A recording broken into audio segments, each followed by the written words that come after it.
made something that is just ingenious, but no one is buying it. And it all falls flat, right? And also, a lot of innovations that seem completely stupid, no one buys it. But maybe 20 years from now, it turns out that, hey, that's a really good idea. But no one understood it back then. Right? So, what explains the process? Because we know that in the market we're going towards greater division of labor all the time. Some would claim that maybe we do not. I mean, you have the socialists claiming that we're actually poorer now than in the Stone Age. And the reason for that is that we are actually extracting rents from the Africans. And it doesn't make any sense to me. I mean, we know that that division of labor is increasing all the time. And that is why we're getting richer as well. But the question is, how can novelty be introduced in the market? How do you take this thing that you produce that is totally new and incompatible? How do you split up a production process of something that is traded in the market into newer pieces and actually get people to do this on machines or whatever? And how do markets for these things emerge? And this is something that I haven't really found in the Austrian literature at all. This emergence thing. It's just the same as in the theory of the firm, which is something I presented on last conference, that everybody's in the mainstream economics, they're focusing on what is a firm, what is not a firm. What is a firm, what is not a firm. And then they come up with, ooh, so this is a firm. What are the boundaries of the firm? Yeah, but where the hell did it come from? And how did it emerge in the market? Because they all agree that in the beginning there was only market. Now there are markets and firms. But what about the transition?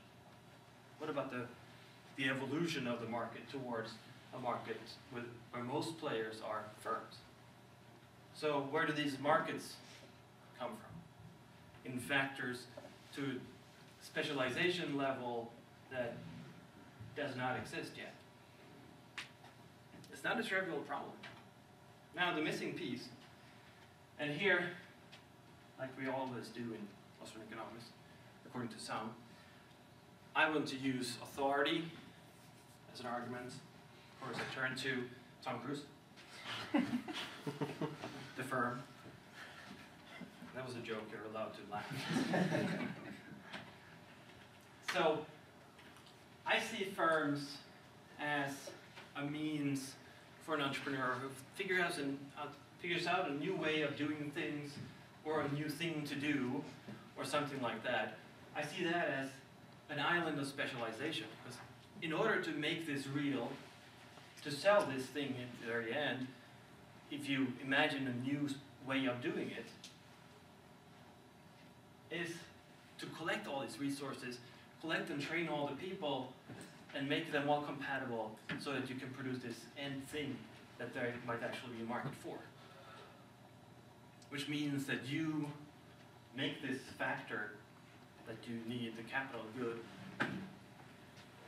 internally, in-house, right? So it's not an island of conscious power as Coe says it is. So there's the Soviet flag again. So, as I said, this is the entrepreneur's means to establish roundabout production processes through the firm. The firm has a very central role to play in the market, at least according to me. And you don't have to take this as word for it. So the way I see it is that the firm is encapsulated, which means that you collect everything. And if you see it as a production process, it really means that you're cutting up the process or the task in smaller tasks. But you can't go into the market and say, hey, I got a great idea for how to produce something. Who wants to do this little thing? Well, there are no specialists in the market. Who can do this little thing? Who can make it? Well, no one can. You have to train, right? So what you do is you encapsulate it. So you do everything in-house. It's high density because you collect all these resources, you organize them, you coordinate them. It's a process, of course. and it is specialized much higher than the market level. I really hate that word, so if you have a better word for it, then please, I'll pay for it. So what we have here is that the firm sidesteps the limit of the market. So the firm could actually be a way, or the way for the market to take steps toward greater division of labor, potentially. What did I do here? So is it the solution to the market's stasis problem? Well, maybe so. But what about the factor of markets? I mean, just starting a firm, you can see I'm an expert in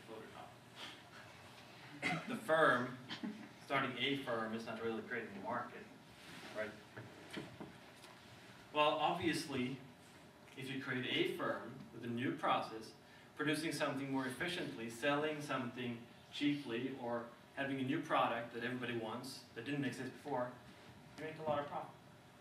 You'll make money, which attracts other people, and they also want to share this profit that they can see that you're earning, right? So we're back to the regular competitive process, and it's a discovery process. Because as you emulate this project by the entrepreneur in the firm, you don't know exactly how it is done. You might get resources that are similar, but you also put your own knowledge and your own views into it, and you make something similar that you think is probably better. So you discover new ways, right?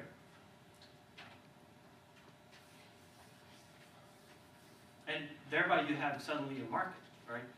Because as you have many firms that do similar things, they have divided tasks into these smaller tasks that no one else has. And suddenly you can trade with labor specialized in these tiny tasks. You can trade in these small machines or whatever things you have done with each other. And suddenly there is created a market through this discovery process of competition from this entrepreneur creating a firm in order to get profits in a market that did not exist. Now, this also means that as these entrepreneurs start competing with each other,